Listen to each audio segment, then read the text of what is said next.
¿Alguna vez te has detenido a pensar en lo hermosa que es la lluvia?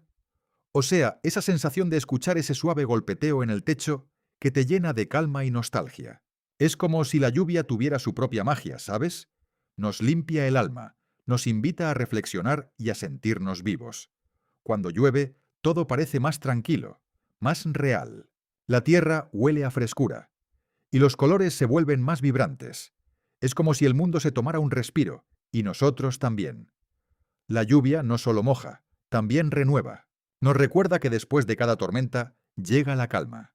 Así que la próxima vez que llueva, en lugar de quejarte, disfruta ese momento, porque la lluvia, en su belleza, nos enseña a apreciar lo simple y lo hermoso de la vida.